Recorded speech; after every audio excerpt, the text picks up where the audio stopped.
Alors, chers frères et sœurs, bienvenue à vous tous et à ceux qui nous regardent sur Internet, qu'ils soient salués de manière toute spéciale.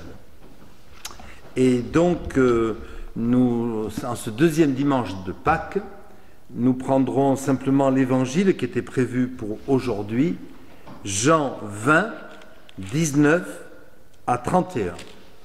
Jean 20, 19 à 31. Et je vous invite à la prière.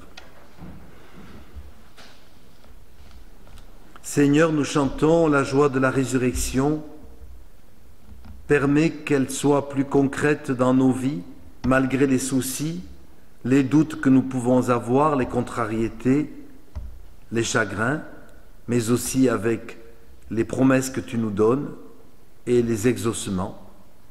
Permets que nous soyons encore aujourd'hui remplis de joie et de paix par la résurrection de notre Seigneur Jésus-Christ. Amen. Alors, Jean 20, 19. Le soir de ce jour qui était le premier de la semaine, les portes du lieu où se trouvaient les disciples étaient fermées à cause de la crainte qu'ils avaient des Juifs. Jésus vint et se présenta au milieu d'eux et leur dit « La paix soit avec vous ». Et quand il eut dit cela, il leur montra ses mains et son côté. Les disciples furent dans la joie en voyant le Seigneur. Jésus leur dit de nouveau « Que la paix soit avec vous. Comme le Père m'a envoyé, moi aussi je vous envoie. » Après ces paroles, il souffla sur eux et il leur dit « Recevez le Saint-Esprit. Ceux à qui vous pardonnerez les péchés, ils leur seront pardonnés. Et ceux à qui vous les retiendrez, ils leur seront retenus. » Thomas, appelé Didyme, c'est-à-dire le jumeau, l'un des 12, n'était pas avec eux quand Jésus vint ce soir-là. Les autres disciples lui dirent « Tu sais, nous avons vu le Seigneur. » Mais il leur dit « Si je ne vois pas dans ses mains la marque des clous, et si je ne mets pas mon doigt dans cette marque, si je ne mets pas ma main dans son côté, je ne croirai pas. » 8 jours plus tard, les disciples de Jésus étaient de nouveau dans la maison et Thomas se trouvait avec eux. Jésus vint, les portes étant fermées, et il se présenta au milieu d'eux et leur dit « La paix soit avec vous. » Puis il dit à Thomas « Avance ici ton doigt et regarde mes mains. Avance aussi ta main et mets-la dans mon côté. Ne sois pas incrédule, mais crois. » Thomas lui répondit « Mon Seigneur et mon Dieu. » Jésus lui dit « Parce que tu m'as vu, tu as cru, Thomas. Heureux ceux qui n'ont pas vu et qui ont cru. » Jésus a fait encore en présence de ses disciples beaucoup d'autres miracles qui ne sont pas décrits dans ce livre. Mais ces choses ont été écrites afin que vous croyiez que Jésus est le Messie, le Fils de Dieu, et qu'en croyant, vous ayez la vie en son nom. Amen. Alors Jésus, au soir de Pâques, donne la paix, vous l'avez entendu à 3 reprises, à ses disciples. Jusqu'en cette triste année 2022, par certains côtés, on pouvait croire que la paix était enfin revenue sur notre vieille Europe. Mais la guerre contre l'Ukraine est en train de nous prouver que, hélas, certains responsables dans notre monde semblent préférer délibérément la guerre à la paix. Mais malgré tout, nous qui sommes ici ce matin, disciples du Christ, voulons-nous la paix authentique qui est donnée par Jésus? Que faisons-nous de cette paix et aussi, quelle est cette paix en réalité? D'abord, le contexte, porte fermée, peur des autorités juives. Oui, vous savez, en ce premier jour de Pâques, donc ce dimanche, de la première Pâque chrétienne, eh bien, le climat, le soir de cette fête, n'est pas au beau fixe, car les disciples ont peur, et on les comprend, peur de représailles. On a tué le maître, donc maintenant, tranquille, on va s'en prendre à ses disciples. Pourtant, certes, les femmes ont annoncé le tombeau vide, c'est ce qu'on a vu dimanche dernier, jour de Pâques. Elles ont témoigné, mais enfin, bon, après tout, elles n'ont vu qu'un tombeau vide pour l'instant. Pourtant, Pierre et Jean ont couru vers ce tombeau, eux aussi ont constaté qu'il était vide. Ils ont trouvé, chose très curieuse, les linges funéraires bien déposés, bien roulés, soigneusement, à côté de l'emplacement où était le cadavre, mais ils ne l'ont pas vu. On nous dit certes que Jean a cru, plus vite que Pierre d'ailleurs, il vit et il crut, mais enfin on peut aussi se poser la question, le soir venu, quelques heures après, ayant passé, Jean n'a-t-il pas été pris par le doute comme tous les autres? Probablement que oui, même si au fond de son cœur, il y avait une sorte probablement d'intuition que quelque chose avait dû se passer, quelque chose de favorable. Donc voilà ce climat, la peur, le doute, bien compréhensible. Et puis voilà le coup de théâtre. En quelque sorte, Jésus va forcer les portes verrouillées où se tenaient les disciples. Il va apparaître tout d'un coup au milieu de la pièce. Et bien sûr, tout cela est d'ordre un peu fantastique. Mais Jésus est réellement là. Et là, cette fois-ci, tout le monde le voit, sauf Thomas, puisqu'il ne se trouvait pas dans la pièce au moment où Jésus est apparu. Force de la résurrection, de pouvoir comme ça traverser les murs, comme si quelqu'un venait dans cette chapelle subitement, sans passer par la porte. On sait certes de plus en plus, les scientifiques nous expliquent le pouvoir de l'esprit qui peut transcender la matière. Mais enfin, pour apparaître une fois qu'on est mort, il faut plus que le pouvoir de l'esprit, il faut être Jésus, il faut la puissance de la résurrection. Donc Thomas n'était pas là quand cet événement s'est produit, les disciples ont vu Jésus. D'ailleurs, d'autres textes nous disent que même après cette vision, ils ont continué à avoir des doutes, comme quoi la foi n'est pas quelque chose de facile, entre parenthèses. Donc Thomas n'était pas là, et il se présente plus tard, après l'événement, et vous connaissez sa réaction. Oui, mais enfin moi, tant que je ne le verrai pas, eh ben, j'y croirai pas. Et plus que voir, tant que je ne toucherai pas ces plaies, ces cicatrices, moi, je ne croirai pas. Alors, il y a deux choses. Je trouve qu'il y a quelque chose de rassurant déjà dans ce brave Thomas, parce qu'il nous ressemble, et c'est sain finalement de se dire tout le monde n'est pas mystique, et finalement Thomas, il pose une question que nous aussi secrètement on aimerait poser certains jours. Oui, mais moi j'aimerais bien voir quand même, je veux bien croire, mais au bout d'un moment j'aimerais voir, sentir, toucher. Donc il y a quelque chose de normal dans cette attitude de Thomas, et ça peut nous rejoindre à certains moments de notre vie, et je pense que ce n'est pas par hasard que l'histoire de Thomas nous est racontée dans l'Évangile. C'est bien parce que ça correspond à quelque chose. Donc d'une part, il y a quelque chose de saint, je l'ai dit, chez Thomas, mais en même temps, Jésus va lui faire un reproche, et si on réfléchit bien, on se dit que il est quand même spécial, ce Thomas, de ne pas croire. Pourquoi? Eh bien, il connaît Jésus, il connaît tout de même les miracles, tous les miracles qu'il a faits, et même les résurrections. Et au fond, on se dit, connaissant Jésus, l'ayant fréquenté, ayant bénéficié de ces miracles, il aurait quand même pu se dire, au fond, et c'est la question qu'on peut se poser, est-ce si surprenant, après tout, que Jésus ressuscite? Certes, c'est extraordinaire, mais connaissant encore une fois son ministère, y a-t-il à ce point de quoi être étonné? C'est une question qu'on peut poser. Alors, frères et sœurs, même si je ne nie pas, bien sûr, que la résurrection change complètement les choses et bouleverse la mort elle-même. Et ça, bien sûr, c'est incontournable.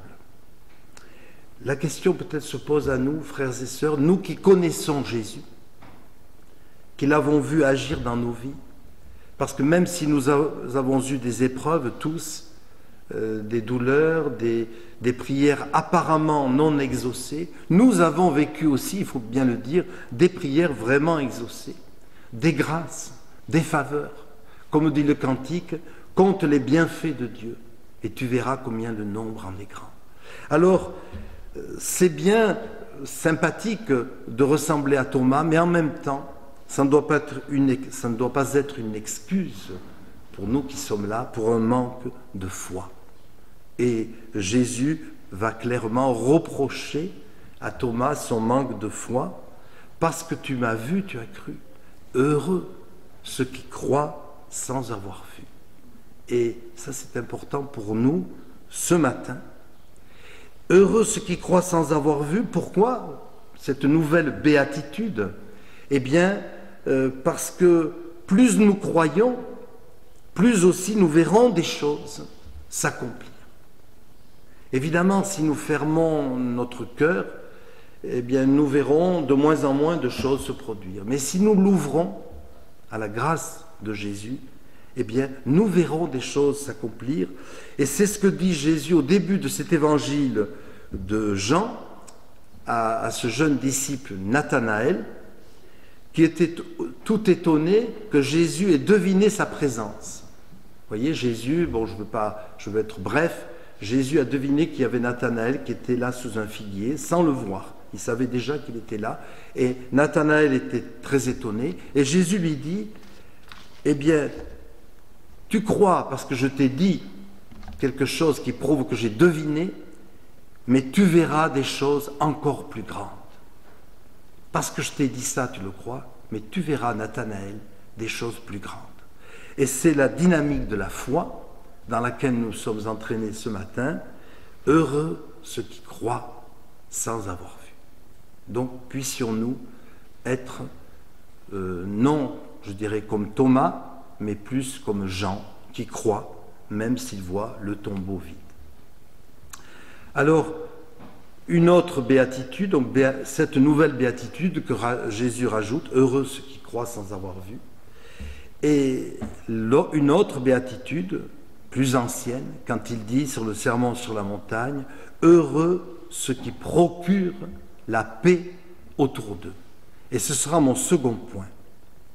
Jésus, quand il arrive ressuscité, n'a qu'un mot, que la paix soit avec vous. Et ce mot, la paix, shalom en hébreu, c'est d'ailleurs une manière de se saluer en Israël. Salam aleikum en arabe, c'est aussi que la paix soit avec toi. Belle salutation. Cette paix que Jésus nous donne au matin de Pâques, comme elle est extraordinaire, cette pure salutation. Et qu'est-ce que c'est cette paix? Eh bien, c'est la paix qui n'est pas un mot vain, mais qui découle de la croix elle-même. Si Jésus peut donner la paix au matin de Pâques, c'est parce qu'il a acquis cette paix au prix de sa vie, de sa souffrance sur la croix et par la force de sa résurrection. Mais s'il n'y avait pas eu la croix, frères et sœurs, il n'y aurait pas la paix. Parce que c'est la paix qui donne, c'est la croix, pardon, le sacrifice de Jésus qui donne la paix véritable. Et c'est cette paix que Jésus veut nous donner à tous ce matin. Et une question se pose, cette paix est-elle véritablement dans notre cœur? Est-ce que nous avons, étant justifiés par la foi, dit saint Paul, nous sommes en paix avec Dieu par notre Seigneur Jésus-Christ. Justifiés, donc rendus justes par la foi dans le sacrifice de Jésus, nous sommes en paix avec notre Seigneur. Et frères et sœurs, avons-nous tous cette paix véritable dans le cœur, sans aucun doute possible, de dire, oui certes, je n'ai pas eu toujours, et même encore, une vie extraordinaire, j'ai péché, je continue à pécher, hélas. Mais je crois vraiment que Jésus m'a pardonné, que Jésus est mort pour moi, et qu'il me donne sa paix et son salut définitif. Et puisque je crois ça, eh bien, j'ai envie, alors pour le coup, oui, de progresser dans l'amour véritable. Parce que les deux vont ensemble, la foi et les œuvres. Mais c'est la foi la première. Avons-nous cette paix? Et donc, est-ce que nous comprenons mieux cette salutation pascale, que la paix soit avec vous? De quelle paix s'agit-il? Il s'agit aussi de la paix civique, dont je parlais en introduction, le besoin de faire la paix, c'est sûr. Mais la paix, c'est d'abord spirituel. C'est d'abord être réconcilié avec Dieu pour pouvoir se réconcilier avec notre prochain. Et il est clair que si nous ne sommes pas en paix avec Dieu, véritablement en profondeur, nous aurons du mal à être en paix avec notre prochain. Et à l'inverse, nous pouvons nous interroger, nous demander, si je n'arrive pas à être en paix avec mon prochain, est-ce que ce n'est pas le signe que j'ai besoin de progresser dans ma paix avec Dieu? Parce que l'un va avec l'autre. Le premier, bien sûr, c'est la paix spirituelle. Donc on peut s'interroger, dire, si je n'arrive pas à être en paix, eh bien, qu'est-ce qui se passe au plan spirituel? Où en suis-je réellement de ma relation avec Dieu? Parce que c'est Dieu qui donne la paix, et on voit bien que les hommes, malgré leurs efforts très louables certainement, eh bien, ne peuvent pas produire la paix dans le monde. La paix découle de notre Seigneur Jésus-Christ. Et ce sera mon dernier point.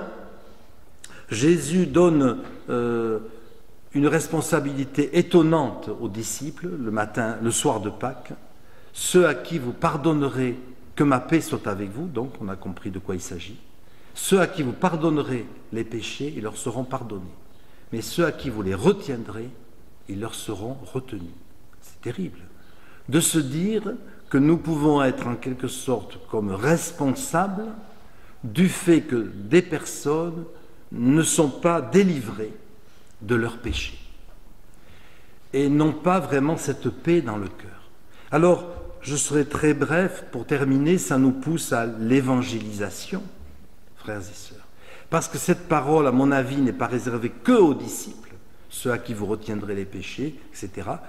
Elle est, je pense, pour tous les chrétiens. Nous qui connaissons Jésus-Christ, eh bien, nous avons le devoir, la responsabilité, ça ne se discute pas, d'annoncer la paix autour de nous, de ne pas la garder pour nous.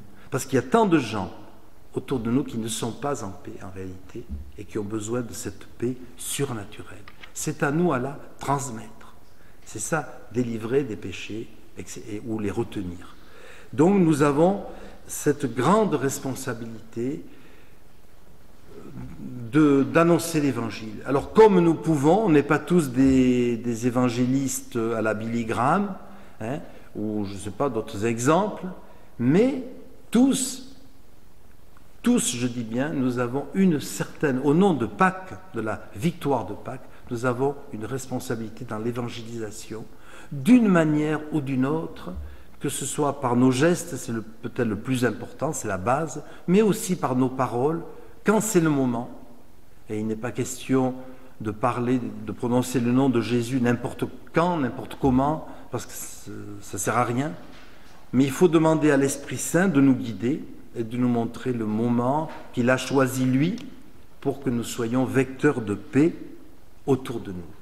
Et je vous cite simplement cet exemple que j'ai lu assez récemment. Ce policier de la banlieue lyonnaise, qui était plutôt un type, on va dire, plutôt brutal quand même, à plein de niveaux, qui n'était pas toujours très gentil, etc., etc. Et il avait des voisins, un couple, fréquentant une église évangélique. Et un jour, à la faveur d'une communication, il a parlé d'un de ses enfants qui était malade, et ces gens, qui avaient un comportement vraiment très chic, il avait remarqué, lui ont dit, bon, on peut prier pour votre fils. Ah bon, ben, si vous voulez. Et ils ont prié pour son fils, dont la santé s'est améliorée. Et ce policier, peu à peu, bon, c'est pas arrivé du jour au lendemain, a donné son cœur à Jésus, s'est converti. Et lui qui n'était pas en paix, tout en étant gardien de la paix, eh bien, voyez, il s'est converti par l'exemple, entre autres, de ce couple tout simple, qui ne l'a pas évangélisé à coups de versets bibliques, mais dont l'attitude l'avait interrogé et qui ont eu le courage aussi de dire, on va prier pour votre fils. Et voilà un exemple d'évangélisation, frères et sœurs, et de transmission de la paix pascale. Alors, frères et sœurs, oui, dans ce monde compliqué qui n'est pas en paix, hélas, eh bien, pour une fois, j'allais dire, soyons un peu égoïstes, pensons à nous, recevons-nous déjà véritablement la paix du Christ, et alors nous pourrons, comme l'exemple que je viens de citer, nous pourrons la transmettre réellement tout autour de nous, et cette paix pascale fera le tour du monde. Amen.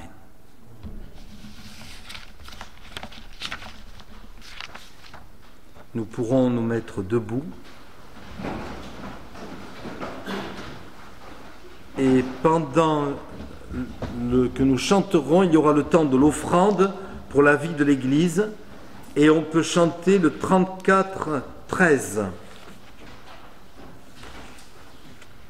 34-13. Donc vous avez compris que 34 c'est le chiffre de Pâques dans ce recueil.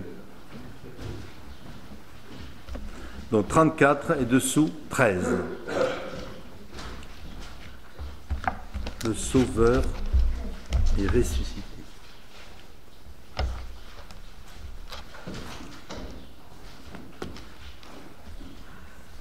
« 34-13.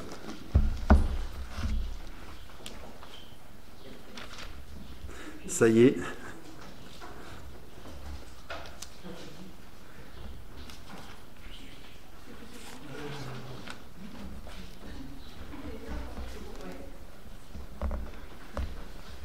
Voilà, tout le monde est bon élève, tout le monde a trouvé. 34-13.